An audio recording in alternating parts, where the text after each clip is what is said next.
Hello my dear students. आज मैं आपको रिवीजन ऑफ मैथ्स फार्मूला के पार्ट 3 में ट्रिग्नोमेट्री के फार्मूले को डिस्कस करने जा रहा हूँ। इसके अलावा मैं दूसरे फार्मूलों को भी डिस्कस करूँगा, लेकिन सबसे पहले मैं ट्रिग्नोमेट्री के फार्मूलों को डिस्कस करूँगा। ट्रिग्नोमेट्री क्या होती है? ट्रिग्नोमेट्री बेसिकली एक रिलेशन होती है एंगल्स और साइड के बीच में। ये मैथ की वो ब्रांच होती है जिसमें हम एंगल और साइड के बीच में रिलेशंस को स्टडी करते हैं।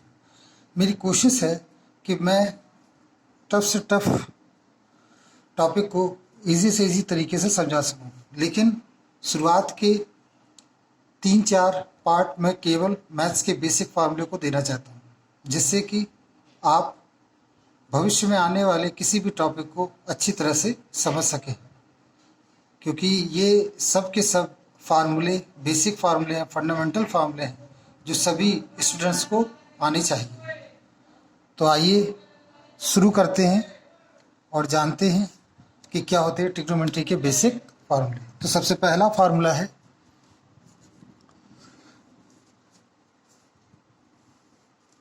इससे पहले फार्मूले से पहले हम एक डायग्राम बनाएंगे। एक ये रेक्टेंगल, ये एक राइट एंगल ट्रायंगल है जिसमें ये एंगल 90 डिग्री। इसके सामने आप जानते हैं ये क्या है? हाइपोटेनियस। ये क्या है? परपेंडिकुलर। और ये क्या है? This is base. ये आपका बेस है। तो आपको देखते ही समझ में आ गया होगा कि यहाँ पर पाइथागोरस थ्योरम लगनी चाहिए। बिल्कुल सही आपने सोचा, यहाँ पर पाइथागोरस थ्योरम ही लगेगी। और ट्रिग्नोमेट्री में पाइथागोरस थ्योरम का विशेष महत्व है, बहुत इंपॉर्टेंट है पाइथागोरस थ्योरम। आइए सबसे पहले हम इस एंगल को मान लेते हैं थीटा। देखिए स्टूडेंट्स, इस एंगल को हम थीटा बोलते हैं। इस एंगल को हम थीटा बोलते हैं। अब सबसे पहले ट्रिग्नोमेट्री में जो फार्मूला आता है वो आता है साइन थीटा का। साइन थीटा का मतलब होता है perpendicular upon hypotenuse, A B upon C B. ठीक उसके बाद आता है कॉस थीटा। कॉस थीटा का मतलब होता है बेस अपॉन हाइपोटेनियस। फिर उसके बाद आता है फॉर्मूला टेन थीटा का। टेन थीटा का मतलब हो गया परपेंडिकुलर अपॉन बेस। तो जैसा आप देख पा रहे हैं, मैंने यहाँ पर 3 ट्रिग्नोमेट्री के फार्मूले लिखे हैं, बेसिक फंडामेंटल फार्मूले, साइन थीटा, कॉस थीटा और टेन थीटा। साइन थीटा के अपोजिट को हम बोलते हैं कॉसेक थीटा, और अपोजिट का मतलब होता है C B upon A B. मतलब राइट साइड को पलट के लिख देते हैं, बहुत साधारण शब्दों में कहा जाए। उसी तरह से कॉस थीटा का अपोजिट होता है सेक थीटा। बिल्कुल सही। आप में से कई ऐसे बच्चे जो इनको जानते हैं और कुछ ऐसे हैं जो नहीं जानते हैं। ये जो वीडियो वो सभी बोर्ड्स के लिए, सीबीएसई, यूपी और आईसीएसई बोर्ड, सभी के लिए ये महत्वपूर्ण है। तो कॉस थीटा का अपोजिट होता है सेक थीटा, और इसका जो रिलेशन होता है साइड के साथ वो ये लिखते हैं सी बी अपॉन सी। और टेन का अपोजिट हो गया कॉट थीटा, और ये लिख देंगे सी ए अपॉन ए बी। ठीक है। अब एक विशेषता देखिए, अगर हम इन दोनों को मल्टीप्लाई कर दें, अगर हम इन्हें मल्टीप्लाई करते हैं तो देखिए क्या प्राप्त होता है। आइए इसको भी चेक कर लें। Sine theta into cosec theta. तो जब हम इन दोनों को मल्टीप्लाई करेंगे तो देखिए इधर आ जाएगा A B upon C B into C B upon A B. तो इस प्रकार से ये A B cancel, C B cancel हो जाता है और 1 प्राप्त होता है। तो ये एक अनदर फॉर्मूला हो गया कि साइन और उसके अपोजिट को, टेन और उसके अपोजिट को, कॉस और उसके अपोजिट को अगर मल्टीप्लाई करेंगे तो आंसर 1 आएगा। तो सिमिलरली हम अदर फॉर्मूलों को भी उसी तरह से लिख लेते हैं, cos theta into sec theta equal to 1। आप देखिए इन दोनों को मल्टीप्लाई करेंगे, लेफ्ट साइड मल्टीप्लाई हो रहा है, राइट साइड मल्टीप्लाई हो रहा है। उसके बाद टेन थीटा और कॉट थीटा को मल्टीप्लाई करेंगे तो भी यहाँ पर हमें 1 प्राप्त हो जाएगा। तो एक तो डियर स्टूडेंट्स, एक तो ये इंपॉर्टेंट फार्मूला है आपका, और एक और हमने ये जो 3 लिखे हैं, एक तो ये इम्पॉर्टेंट है, ये तो बेसिक है, समझ लीजिए ट्रिग्नोमेट्री, फिर एक ये 3 चीज़ें। इसको कुछ बुकों में इस तरह से भी लिखा गया है, tan theta is equal to 1/cot theta. उसी तरह से cos theta is equal to 1/sec theta, और उसी तरह से sin theta is equal to 1/cosec theta. तो ये भी कई बार इस तरह की चीज़ों को लिखा जाता है इस रूप में। इसका मतलब एक ही है, इसमें कोई कंफ्यूज होने की ज़रूरत नहीं। और अगर हम ट्रिग्नोमेट्री के फॉर्मूले, बाद में हम ट्रिग्नोमेट्री पर ही स्पेसिफिक डिस्कशन करेंगे, लेकिन अभी पार्ट 5 में 5 वीडियो बनाऊंगा जो कि बेसिक फॉर्मूलों को डिस्कस करेंगे। उसके बाद हम टॉपिक वाइज चीज़ों को समझेंगे। तो sine theta is equal to 1/cosec theta हो गया। इसके बाद इसमें जो सबसे बेसिक फार्मूला एक और आ जाता है, जो मोस्ट यूजफुल फार्मूला है, वो है cos square theta plus sign square theta, that is 1।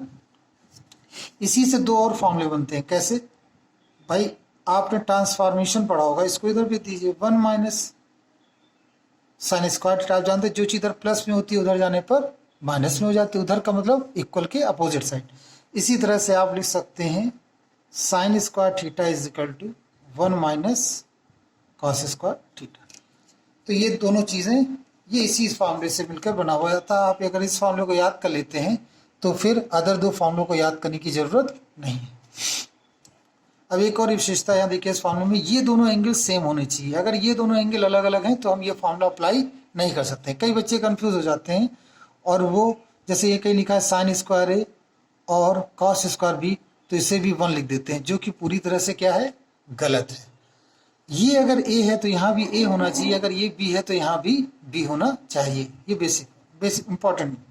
और जब कभी भी ये ए लिखा हो तो ए मीन्स एंगल होता है, बी मीन्स एंगल होता है। एक और खास बात, साइन ए ऐसे लिखा हो या हम इसको साइन ए इसका लिख दें, ये दोनों एक ही बातें हैं, इनमें कोई अंतर नहीं है। लेकिन साइन स्क्वायर ए और साइन ए स्क्वायर ये दोनों अलग अलग हैं, इक्वल नहीं होंगे। तो दोनों में बेसिक डिफरेंस आप देख सकते हैं, क्या मैंने अंतर बताया है। इसके बाद अगर हम बात करें तो एक और फॉर्मूला है 1 plus tan square theta is equal to sec square theta. 1 plus cot square theta is equal to cosec square theta.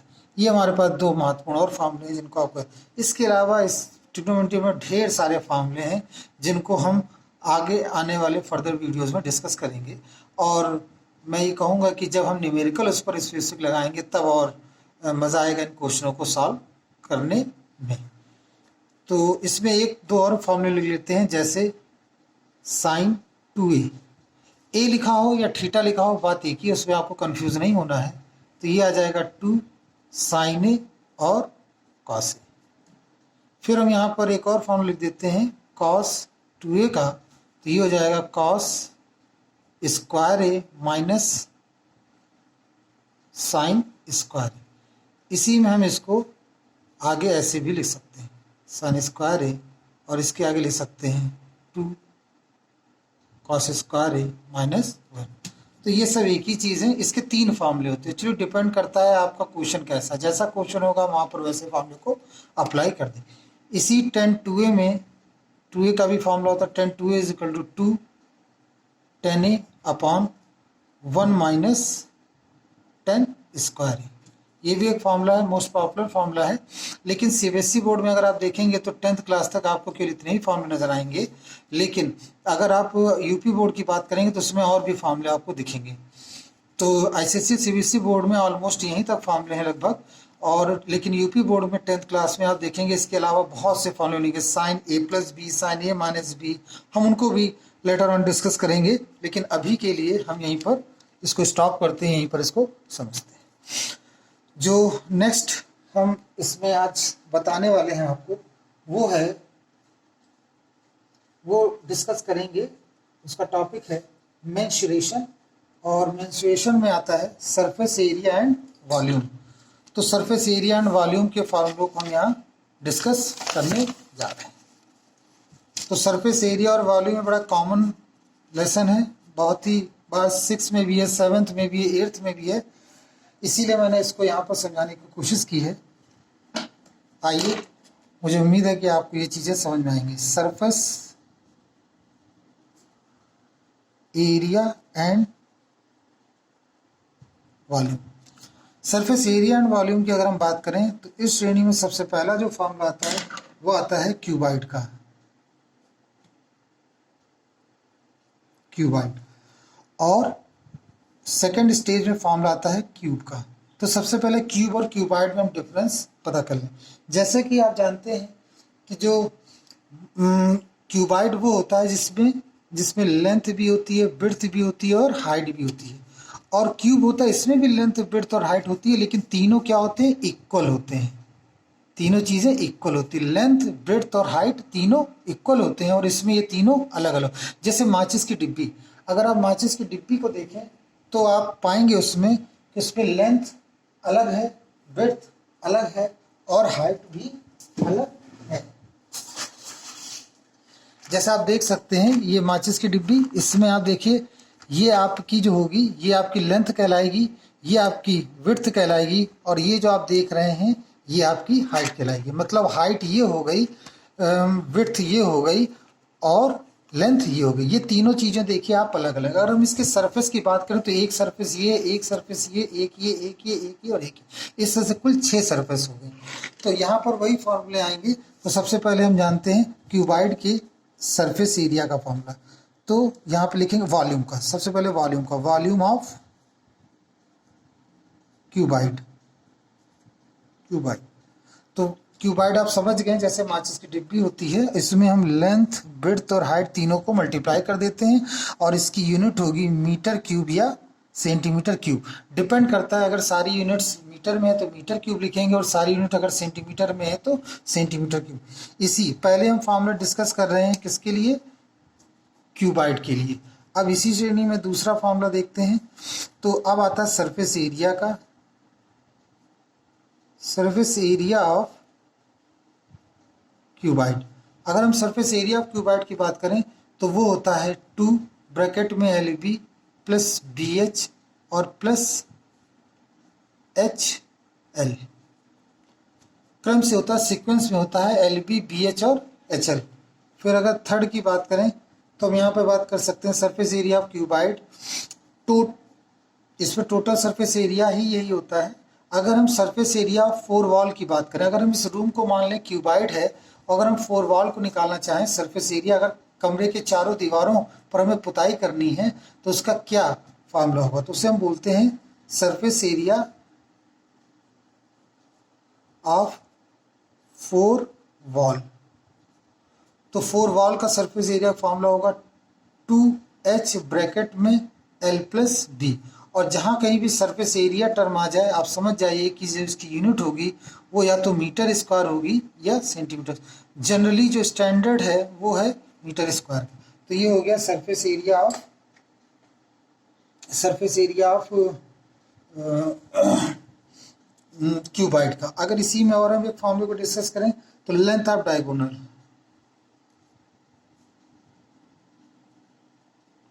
Length of diagonal of cuboid, मतलब एक क्यूबाइड में सबसे लंबी रॉड कितनी लेंथ की रखी जा सकती है उसके लिए बड़ा simple formula L square, B square और H square, the whole square root, इन सबका स्क्वायर रूट निकाला लिया जाता है।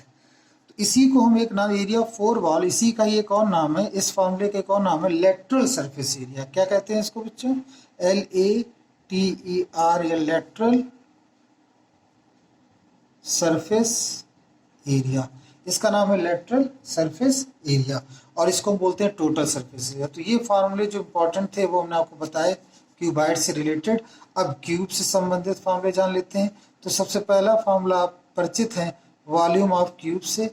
तो वॉल्यूम ऑफ क्यूब की अगर हम बात करें तो आप जानते हैं ए क्यूब। क्यों? या L ले लो तो L into L into L, या A ले लो तो A into A into A, मतलब ए क्यूब। पहला फार्मूला ये हो गया। फिर सरफेस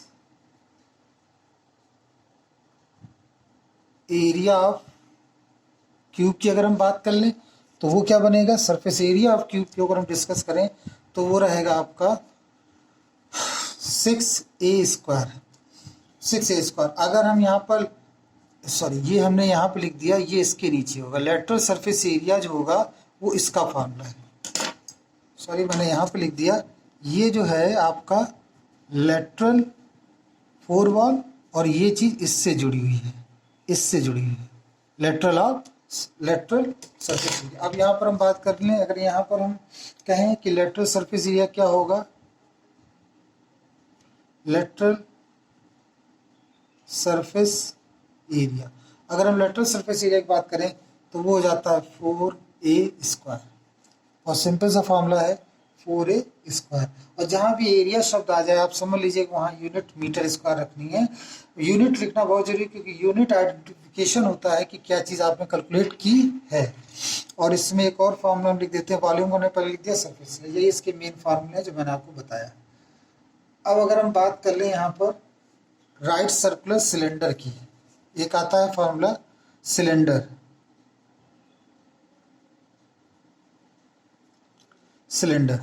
सिलेंडर मतलब जैसे ये चीज़, ये आकृति जो हमने यहाँ पर बनाई है ये किसकी है, ये एक सिलेंडर की है। जैसे आप समझ लीजिए कि कोई कैप है, या अगर इस तरह के हम कैप की बात करें तो ये हमारा क्या है, दिस इज सिलेंडर, ये एक सिलेंडर है। ये क्या है, सिलेंडर, ये इधर से ओपन है और इस साइड से भी ओपन है। तो हम ऐसे सिलेंडर, जैसे लोहे का पाइप होता है तो वो भी क्या है, एक तरह का सिलेंडर ही। तो लोहे, अगर हम इसके इस तरफ इसको अगर बात करेंगे तो इसको बोलेंगे कर्व्ड सरफेस एरिया। और अगर हम टोटल की बात करेंगे तो ये और ये इसमें ऐड कर दिया जाएगा। और इसमें एक फॉर्मूला, अगर हम इसके अंदर रेत भरें तो कितनी रेत इसके अंदर आएगी, तो वो इसका कहलाता है वॉल्यूम। तो सबसे पहला इंपॉर्टेंट फॉर्मूला है वॉल्यूम का, वॉल्यूम ऑफ CYL। हम CYL सिलेंडर को लिख रहे हैं शॉर्टकट में, तो इसका फॉर्मूला हो जाएगा 2πRH। R क्या है, इसका रेडियस है, H क्या है, इसकी हाइट है। तो ये हो गया इसका वॉल्यूम 2π, सॉरी ये वॉल्यूम का फॉर्मूला नहीं है, ये फॉर्मूला है कर्व्ड सरफेस एरिया का, कर्व्ड सरफेस एरिया। ठीक है, तो ये कर्व सरफेस है, जो ये ब्लैकिश पोर्शन आपको दिख रहा है ये इसका फॉर्मूला। अगर हम इसी में बात करें आपको total surface area, total surface area में ऊपर और नीचे ये दोनों ऐड कर दिए जाएंगे। तो अब अगला फॉर्मूला आता है टोटल सरफेस एरिया का। तो इसका फॉर्मूला बहुत सिंपल है, 2πr ब्रैकेट में r प्लस h, ये इसका फॉर्मूला। और सबसे लास्ट इसका फॉर्मूला वही, none other than that is volume.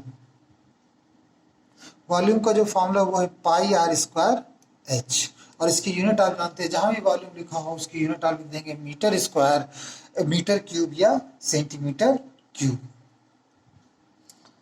I hope ये चीज़ें आपको समझ में आ रही होंगी। हम जैसे जैसे हम बहुत ही बेसिक फंडामेंटल लेके चल रहे हैं, जैसे जैसे आप स्पेसिफिक होंगे आपको और जानकारी मिलती जाएगी। अब इसी में अगर हम बात कर लें तो कोण की भी बात कर लेते हैं।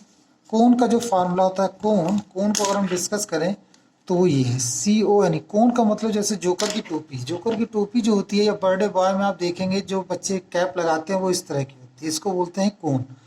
तो आप देखिए गौर से, ये आपका R है, ये आपका H है और ये आपका L है। इसको बोलते हैं स्लैंट हाइट।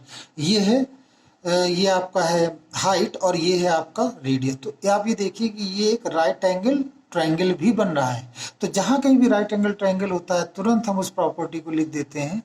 कौन सी प्रॉपर्टी है बच्चों, ये पाइथागोरस थ्योरम की प्रॉपर्टी है। आइए अब कोण में हम सबसे पहले बात कर लेते हैं वॉल्यूम की।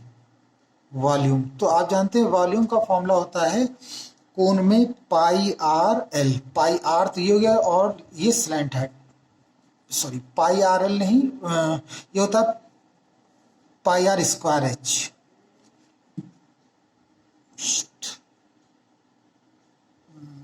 देखिए मैं थोड़ा कंफ्यूज हो गया हूँ। πR, इसमें जो फार्मूला आता है वॉल्यूम का, देखिए मैंने इसको लिख दिया है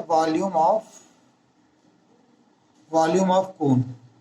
सॉरी बच्चों, वॉल्यूम ऑफ कोण का फॉर्मूला है 1/3 πr²h। ठीक है, और अब आप लिखेंगे सरफेस एरिया का फॉर्मूला, सरफेस सरफेस एरिया बच्चों जो बाहर की ओर होता है पोर्शन, उसी को बोलते हैं सरफेस। तो सरफेस एरिया का फॉर्मूला